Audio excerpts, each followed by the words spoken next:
네, 오늘은 지난주와 동일하게 요한 2서 전체의 말씀으로 함께 은혜를 나누고자 합니다. 성경이 같은 본문이라 할지라도 거기에서 우리가 무엇을 주목하여 보는지, 어떠한 주제를 가지고 바라보는지에 따라서 정말 다양한 묵상의 메시지를 나눌 수 있다라고 말씀을 드렸습니다. 우리가 강해 설교를 하는 이유가 성경에 대한 지식을 더하는 것이 아니라, 물론 그런 이유도 있겠지만, 이 말씀 속에 담겨져 있는 하나님의 마음을 깊이 헤아려 아는 것입니다. 그리고 그 하나님의 마음을 알고 아는 만큼 순종하여 행동하기 위해서. 그래서 본문이 지난주와 동일하게 반복되어 있지만 조금 더 깊이 있는 그런 나눔을 함께 좀 해보고 싶어서 한 가지 또 주제를 가지고 또 동일한 본문으로 말씀을 나누고자 합니다. 오늘 본문은 제목에 나와 있듯이 사랑이요, 사랑. 근데 어떤 사랑이냐? 세상의 사랑과는 다른 사랑입니다. 누구의 사랑인지는 아시겠죠? 하나님의 사랑입니다.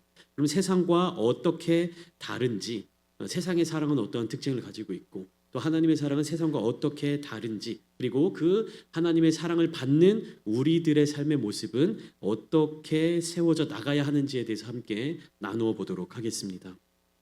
여러분, 우리가 현대를 살아가면서 사랑이라는 단어를 굉장히 많이 접하게 됩니다. 사랑이 뭔지도 잘 모르는 상태에서 굉장히 많이 사랑이라는 단어를 사용하곤 합니다. 물론 가정 안에서 서로 사랑한다라고 고백하는 그런 메시지들을 많이 주고받고 있지만, 세상의 사람들, 가족이 아닌 다른 사람들을 만나면서도 우리가 어떤 사랑의 메시지를 굉장히 자주 접하게 되는 것을 경험합니다. 드라마에서도 너무나도 많이 사랑이 나오고 있고요. 좀 우리나라 가요를 들으면서 사랑이라는 단어가 없으면 도대체 우리나라 가요의 절반 이상은 다 작곡도 되지 않고 노래도, 가수들도 이제 가수 활동을 접어야 될 것만 같은, 그렇게 흔하게 가사로 사용되는 것이 사랑입니다. 그리고 SNS를 주고받을 때에도 어떠한 광고 문구에서도 끊임없이 우리는 사랑이라는 단어를 접하게 됩니다. 근데 우리가 그럴듯하게 포장되어 있는 사랑, 그다음에 멋지게 그려져 있는 어떤 사랑의 메시지들 너머에 실패의 경험들로부터 눈을 돌리고 있는 것을 깨달을 때가 있습니다. 세상의 사랑은 굉장히 멋지게 표현되어 있어요. 굉장히 멋지게 포장되어 있습니다. 그러나 그 사랑의 본질로 들어가 보면 수많은 세상의 사람들은요, 수많은 실패로 연결됩니다. 겉으로 드러나 보이는 화려한 모습 속에서 한 얼마간의 시간만 지나면 결국에 다시금 실패하는 그런 모습들을 우리가 발견하게 됩니다. 왜 그런 현상이 나타나게 되는가? 사랑을 감정으로만 이해하고 또 사랑을 자기중심적으로 해석하기 때문이다라고 하는 것입니다. 또 우리가 누군가를 사랑할 때, 혹은 이제 사랑해서 결혼하게 될 때, 이제 남녀간의 사랑을 얘기할 때 너무 사랑할 때 결혼하지 말아라 이야기하는 이유가 여기 있는 것이에요. 사랑이 조금 차분해지고 사랑의 어떤 감정적으로 막 불타오르는 어떤 그 불길이 좀 사그라들었을 때 이성적으로도 어떤 지성적으로도 상대방과 나와 얼마나 아름다운 관계를 유지해 나갈 수 있는가를 질문해보고 점검해보고 그렇게 관계를 맺으라라고 조언을 하기도 합니다. 왜 그러냐? 세상의 사랑은 주로 나에게 유익이 될 때, 내 감정이 좋을 때, 그리고 상대가 나를 만족시켜 줄 때 그 사랑이 유지가 됩니다. 그렇기 때문에 상대가 나의 기대에 미치지 못하게 되거나, 혹은 내가 세워둔 어떤 조건에 충족되지 못하는 모습들이 보면 우리는 그 사랑의 감정이 곧바로 다른 어떤 부정적인 감정들로 변하게 되는 것을 느낍니다. 관계가 이어지지 못하고 관계가 끊어지게 되기도 합니다. 왜냐하면 조건적이고 계산적인 사랑이기 때문에 오래 갈 수가 없는 것입니다. 2000여 년 전에 사도 요한도 이러한 세상의 사랑의 한계를 깨닫고, 세상의 사랑과는 본질적으로 다른 사랑, 즉 진리로부터 나오는 사랑, 하나님의 계명에 따라 실천되는 사랑, 그리고 거짓을 분별하고 지켜내는 사랑을 성도들에게 권면하고 있습니다. 그래서 소개해주고 있는 것이죠. 그는 요한 2서라는 이 짧은 편지를 통해서 이 사랑의 본질을 우리에게 강하게 권면하고 있습니다. 그렇게 오늘은 오늘 본문 말씀을 통해서, 요한 2서라고 하는 이 성경을 통해서, 이 메시지를 통해서 세상에 나아가서 우리가 사랑에 대해서 이야기할 때 본질적인 사랑, 변하지 않는 사랑, 진리를 통한 사랑을 우리가 먼저 깨닫고 그 사랑을 전할 수 있어야 되는 것입니다. 그것이 하나님의 백성, 그리고 예수 그리스도의 증인으로서의 삶을 살아내는 굳건한 능력이 되는 것입니다. 하나님의 사랑을 경험하며 살아가시기 바랍니다. 일회적인 사랑을 경험하는 것이 아니라 날마다 계속해서 끊임없이 충만하게 부어지는 하나님의 사랑 가운데 살아가시기를 주님의 이름으로 축복합니다.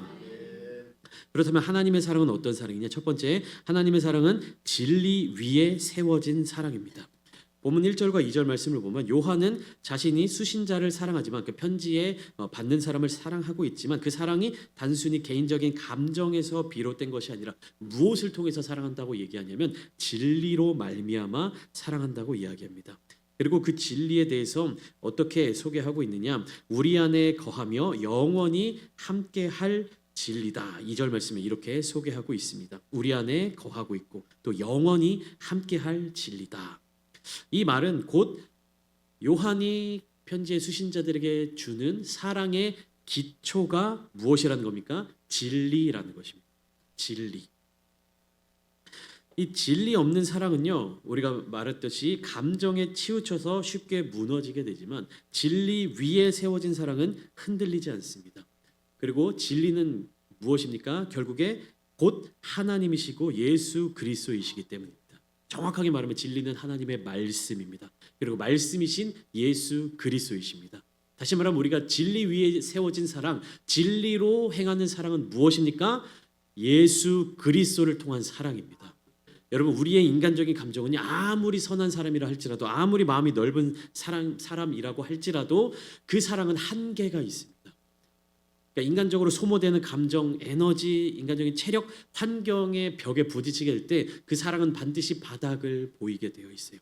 그렇게 우리는요, 누군가를 사랑한다 이야기하고 누군가로부터 사랑을 받는다라고 이야기할 때 인간적인 어떤 성품 혹은 인간적인 능력, 인간적인 됨됨이를 통해서 나오는 그 사랑을 기대해서는 안 됩니다. 왜 그러냐? 그 사람이 지금 체력적으로 충만하고 감정적으로 그냥 만족스럽고 상황과 환경의 여건이 여유가 있고 이런 상황 속에서는 정말로 우리가 바라고 소망하고 굉장히 그 감동을 느낄 수 있는 그런 사랑을 제공해 주겠지만 그 환경과 상황이 변화하게 되면 어떻습니까? 오늘 오전에 말씀 나눴던 것처럼 상황과 환경이 변화되게 되면 반드시 인간은 한계에 부딪히게 되어 있습니다. 한계에 부딪히게 되면 사람의 기준으로 기대하는 어떤 사랑을 더 이상 제공할 수가 없는 것입니다. 반면에 진리 위에 세워진 사랑, 진리 그 자체이신 하나님의 사랑은요, 한계가 없습니다. 계속해서 주어도 모자라지 않는, 영원히 마르지 않는 샘물과 같은 넘치는 생수와 같은 사랑이 바로 하나님의 사랑입니다. 그렇기 때문에 그 사랑은 흔들리지 않아요.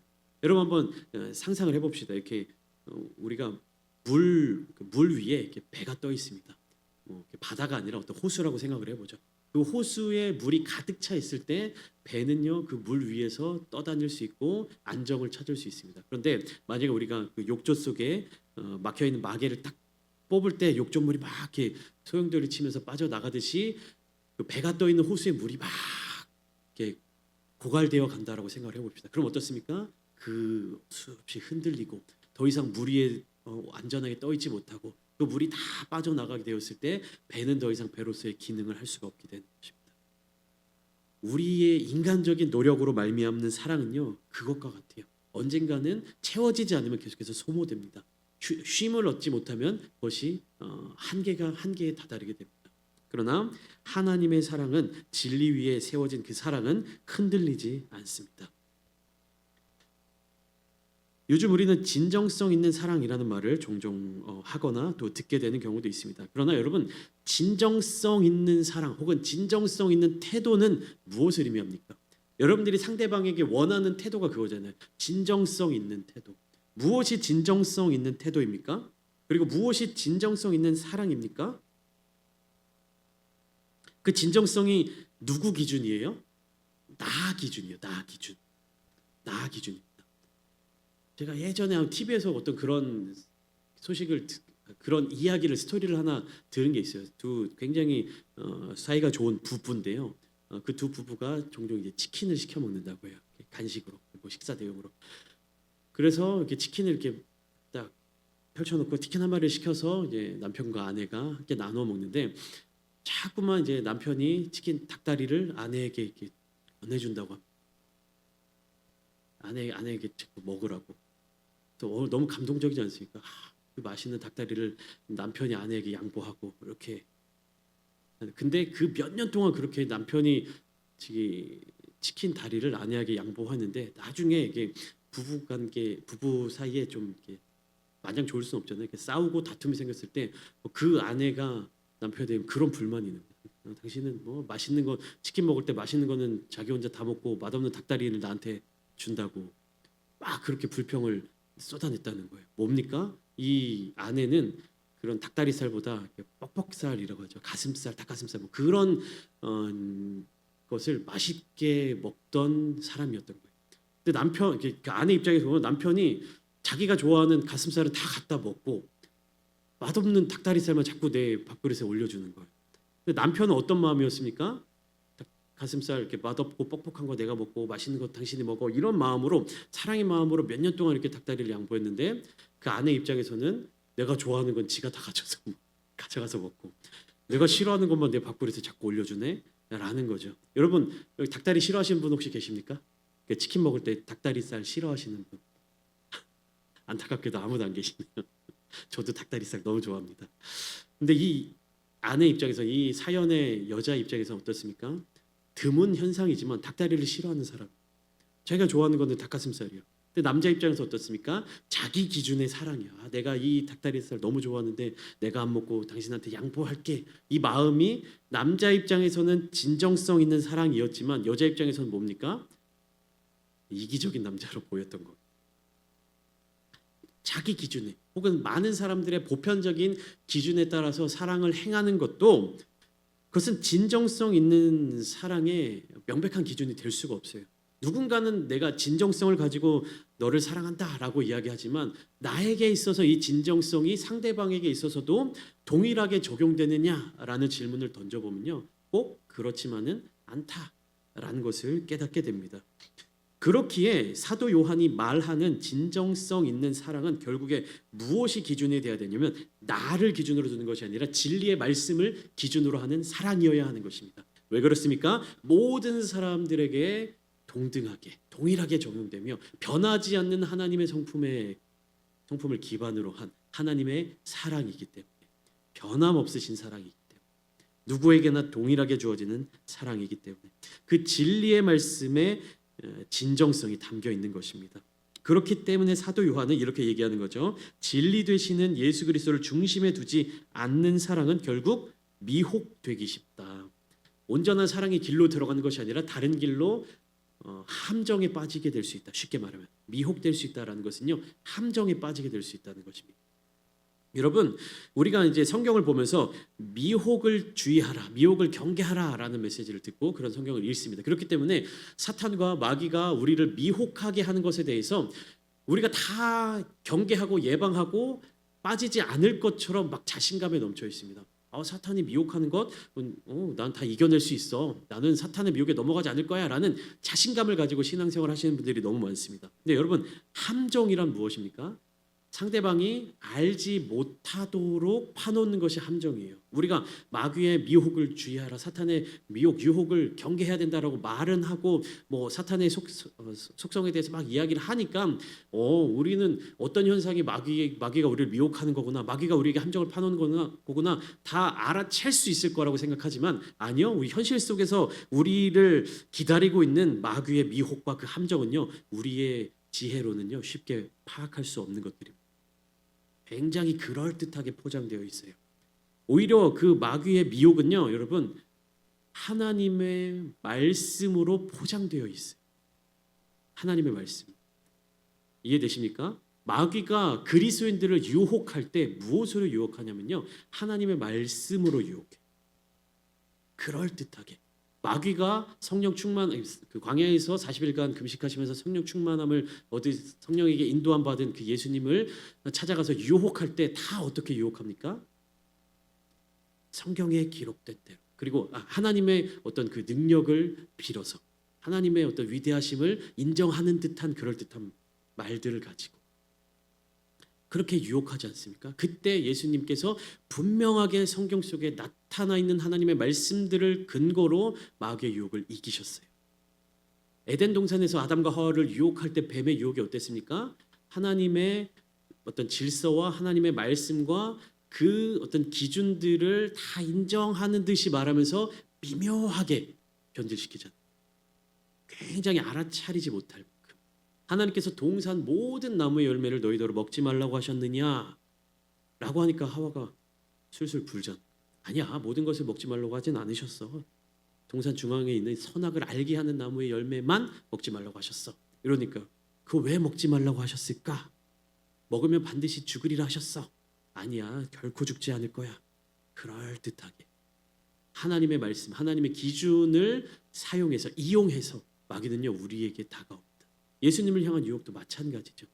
천사들이 너를 지켜줘. 너의 능력을 발휘해라. 네가 정말 하나님의 아들이라. 거기에 예수님께서 명확하게 성경 말씀을 통하여서 그 유혹을 이겨내시는 거예요. 우리도 또한 마찬가지입니다. 오늘날을 살아가면서 우리는요 하나님의 마음을 가지고 생각하고 이 성경을 중심으로 살아간다라고 생각하지만 넘어질 때가 많이 있습니다. 왜요? 순간 하나님의 지혜가 아니라 우리의 지혜로 판단하게 될 때, 하나님의 말씀을 근거로 삶을 결정하는 것이 아니라 내 감정을 통해서 결정할 때, 근데 내가 내 감정대로 결정할 때조차도 내 감정으로 결정하는구나라는 것을 깨닫지 못하도록 마귀는 그렇게 교묘하게 우리에게 다가옵니다. 사도 요한의 시대 가운데 그 초대교회의 뜨거운 성령 충만한 은혜의 그런 삶의 자리 순간 가운데서도 영지주의자와 같은 그런 이단들이 생겨났다라는 것입니다. 얼마나 그럴듯해요. 영지주의자들은 뭡니까? 하나님의 말씀의 어떤 지식적인 부분을 깨달아야 너희가 구원받을 수 있다. 너희가 이렇게 뭐 기도만 하고 막 은혜만 구하고 뭐 그렇게 해서 우리가 구원받을 수 있냐? 하나님이 알려주신 그 방법들이 있지 않냐? 하나님이 우리에게 지식으로 주신 그 길들이 있지 않냐?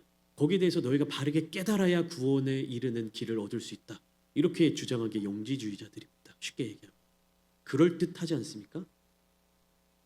그럴듯하죠. 그러나 결국에 그들의 주장은 무엇으로 연결되느냐? 예수 그리스도를 그들의 구주로 영접하지 않는 것입니다. 인정하지 않는 것입니다. 너무 그럴듯하잖아요. 하나님이 너희들에게 구원받을 길을 알려주시지 않았겠느냐? 그것을 너희의 지식으로 인정하고 인지하고 그것을 공부하고 그것을 깨달아야 구원을 받을 수 있지 않겠니? 여러분들 오늘날 누군가가 그렇게 우리에게 이야기한다면 뭐라고 반박을 하시겠습니까? 뭐라고 반론을 하시겠습니까? 예전에 유명했던 구원파들이 다 그런 거 아닙니까? 너 언제 구원받았는지 구원받은 날짜를 기억하니? 네가 구원받았다며, 네가 천국의 자녀가 됐다며, 그러면 네가 언제 구원을 받았는지 알아야 될 거 아니야? 그 구원파들의 논지잖아요, 논리. 그렇기 때문에 요한은요 거룩한 성도들이 진리 안에서 살아갈 수 있도록 계속해서 권면하고 있는 것입니다. 교회가 어떤 일을 하느냐보다 더 중요한 것은 그 공동체가 어디에 서 있느냐, 진리의 말씀 위에 서 있느냐, 어떤 인간적인 능력 위에 서 있느냐 하는 것이었습니다. 요한에게 있어서 사랑은 새로운 개념이 아니었습니다. 예수님께서 제자들에게 주신 첫 번째 계명이며 하나님께서 구약부터 강조하신 하나님의 성품을 드러내는 계명입니다. 그렇기 때문에 하나님의 사랑은 진리 위에 세워진 사랑이며 또 두 번째로 하나님의 사랑은 계명을 따라서 실천하는 사랑입니다. 계명을 따라서 실천한다는 것은 하나님의 뜻을 따라서 실천한다는 것이에요. 그 기준이 누구에게 있다? 하나님께 있다. 인간적인 기준에 있는 것이 아니라 하나님의 기준에 있는 거예요. 남편의 기준에 따라 닭다리를 아내에게 양보하는 그 사랑이 아니라 하나님의 기준을 따라서 주님께서 교회를 사랑하시듯이 남편이 아내를 사랑해야 하는 것입니다. 닭다리 하나 준다고 진정한 사랑이 될 수 없는 것처럼 하나님의 기준으로 사랑해야 한다는 것입니다. 행하는 것, 그것이 진짜 사랑입니다. 무엇을 행하느냐? 계명을 따라 행해야 합니다. 하나님의 마음을 따라 행해야 합니다. 하나님의 의지를 닮아 하나님의 결단으로 행해야 하는 것입니다. 그런데 오늘날 많은 사람들은요 사랑을 느낌으로만 이해합니다. 느낌, 어떤 감정, 뭔가 몽글몽글한 그런 감정의 그런 것을 사랑이라고 생각합니다. 그러나 하나님은 사랑을 의지로 그리고 결단으로 행동으로 나타내 보여주시는 분. 그렇게 성경은 사랑을 계명을 따라 살아가는 가운데 드러나는 것으로 표현합니다. 사랑을 말하면서도 부모에게 순종하지 않고 이웃을 무시하고 교회 안에서 분열을 일으키고 하나님의 말씀에 순종하지 않는다면 그것은 진짜 사랑이 아닌 것입니다. 사랑한다라고 하면 가장 기초적인 것부터 하나님의 말씀, 그것이 우리의 삶을 통해 나타나게 되는 것이. 세 번째, 하나님의 사랑은요, 거짓을 분별하고 지켜내는 사랑입니다. 본문 7절을 보시면 미혹하는 자가 세상에 많이 나왔다라고 요한이 이야기하고 있습니다. 아까 말씀드렸듯이 예수 그리스도의 성육신을 부정하는 영지주의자들이 있었어요. 지식적으로 깨닫게 되면, 알게 되면 구원에 이른다. 그렇기 때문에 육체보다 중요한 것이 무엇이냐? 지식적인 부분이다. 영지주의라고 해서 어떤 영적인 세계를 이야기하는 것처럼 보여지지만 그들은 철저하게 자신들의 혼에 대한 능력만을 강조하던 자들이었습니다. 그래서 요한은 이러한 자들을 미혹하는 자이며 적 그리스도라고 이야기하고 있는 것이에요. 그리고 단호하게 말합니다. 여러분 잘 들으세요. 이거 그런 자가 집에 오거든 들이지도 말고 인사도 하지 말라고 이야기합니다. 이 말씀은 지나치게 냉정한 말처럼 느껴지기도 합니다. 그러니까 쉽게 말하면 그러한 것을 주장하는 자들이 교회로 들어오면요, 받아들이지 말고 쫓아내라는 말입니다. 여러분, 교회는 사랑이고 교회는 어떤 포용의 상징인데 어떻게 그런 사람들이 들어오는데 우리가 거절하고 쫓아낼 수 있느냐? 이렇게 질문을 던질 수 있습니다. 그러나 여러분, 모든 것을 다 포용하는 것이 사랑이 아니에요. 모든 것들을 다 받아들이는 것이 교회가 아닙니다. 공동체를 해칠 만한 것들을 분별하고 경계하고 분리할 수 있는 지혜를 가지고 지켜나가는 공동체가 교회인 것입니다. 무조건적으로 뭐 다 포용하고 무조건적으로 받아들여지고 어떤 모습이든지 다 수용하는 것이 교회가 아니라 반드시 교회 안에서는 무엇입니까? 하나님께서 명령하신 것, 그리고 예수 그리스도를 닮아가는 삶의 모습들이 남아 있어야 하는 것이지, 죄의 모습 혹은 죄로 나아갈 수 있는 어떤 형태들, 어떤 그런 감정을 가지고 있는 사람들, 뭐 분별 없는 사람들, 이단적인 사상을 가진 사람들 다 포용하는 것이 교회가 아니라는 것이에요. 교회는 우리가 반드시 지켜내야 할 하나님의 거룩한 공동체입니다. 그렇기 때문에 우리는 반드시 분별해야 하고 그 분별력을 가지고 교회 공동체를 와해시키려는 자들을 경계하고 물리쳐야 하는 것입니다. 우리가 레위기 말씀을 함께 나누면서 수요일마다 부정한 것들에 대해서 하나님께서 어떻게 분리하라라고 명령하시는 부분들이 있습니다. 공동체 원들을 내쫓으라는 것이 아닙니다. 그 부정한 것, 그 더러운 것 혹은 그 아픈 것들이 공동체 안으로 들어와서 전염되고 퍼져나가게 되는 것을 하나님이 반드시 경계하라는 그 명령, 사랑의 마음으로 그 레위기의 말씀을 주신 것입니다. 부정한 것, 그것은 곧 더러운 것이다, 쫓아내라, 이렇게 단순하게 해석하는 것이 아니라 부정해진다는 것은 결국에 하나님께로 나아가는 길이 막힌다는 것이고, 그 하나님께로 나아가는 길이 막히는데 나 혼자 가로막히는 것이 아니라 그것이 전염되고 퍼지고 곰팡이가 퍼져나가듯이 이웃들에게 그 피해가 확장되어 나아갈 때 모든 공동체에게 피해가 가기 때문에, 모든 공동체가 하나님께로 나아가는 길이 가로막힐까 봐 하나님은 그 부분을 경계하고 주의하라고 명령을 내려주신 것입니다. 오늘날 많은 사람들이 이렇게 얘기하죠. 하나님은 사랑이시니까 다 받아주시지 않을까? 그러나 그 사랑은 진리 위에 서 있어야 하는 사랑입니다. 진리를 무너뜨리고 하나님의 말씀을 왜곡하는 것을 그냥 수용하는 것은요, 오히려 교회에 대한 무관심이고 거짓을 돕는 행위인 것입니다. 그렇게 우리는 하나님의 사랑을 바르게 분별하고 그 사랑을 붙들며 나아가야 하는 것입니다. 오늘 보면 마지막 단계를 보시면 12절 말씀 이렇게 이야기하죠. 내가 너희에게 쓸 것이 많으나 종이와 먹으로 쓰기를 원하지 아니하고 오히려 너희에게 가서 대면하여 말하려 하니 이는 너희 기쁨을 충만하게 하려 함이라. 이 진리 안에 거하는 사랑은 결국 무엇으로 이어집니까? 기쁨으로 이어집니다. 기쁨으로 이어져. 말로만 주어지는 것이 아니라 얼굴을 맞대고 함께 거하며 체험되는 사랑입니다. 근데 이 기쁨조차도 인간적인 감정으로 느끼는 만족감이 아니에요, 여러분.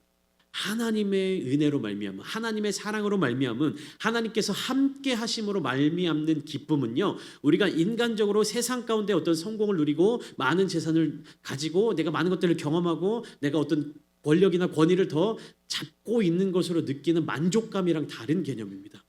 그러니까 하나님께서 주시는 기쁨은요, 세상 가운데 어떠한 것으로 비교할 수 없는 기쁨입니다. 그러니까 세상의 것들을 우리가 과감하게 포기한다 할지라도 그 세상의 것들을 통해서 우리에게 다가오는 마귀의 유혹을 경계하는 가장 좋은 것이 무엇이냐? 하나님의 기쁨을 누리며 나아가는 것입니다. 하나님의 사랑으로 참된 기쁨을 누리는 자들은요, 세상의 것들에게 유혹당하지 않습니다. 미혹당하지 않습니다. 그것을 잡기 위해서 하나님의 사랑, 그 하나님의 기쁨을 결코 포기하지 않는다는 것입니다. 사랑하는 성도 여러분, 이 진정한 기쁨을 누리시기를 축복합니다. 진정한 하나님의 사랑을 날마다 경험하시기를 축복합니다. 그 하나님의 사랑을 통하여서 세상의 유혹을 능히 이기며 세상의 어떠한 것들을 추구하지 않으며 세상의 목적을 두고 살아가지 않는 거룩한 성도님들 되시기를 축복합니다. 요한의 이 메시지는 오늘날 우리에게 도전을 주고 있습니다. 계명을 따라 실천하는 것, 감정을 따라가는 것이 아니라 말씀을 따라 쫓아가는 기쁨, 나의 마음을 통한 작은 헌신, 내 마음속에서 진정으로 우러나오는 용서, 또 하나님을 향한 진정한 사랑, 감사, 이것을 통하여서 하나님의 사랑이 저와 여러분들의 삶의 자리 가운데 충만하게 되시기를 축복합니다. 세상이 말하는 사랑이 아니라, 세상이 주장하는 사랑이 아니라 하나님이 보여주신 사랑, 그 사랑을 배우고 실천하며 지켜내는 저와 여러분들이 되시기를 주님의 이름으로 축원합니다.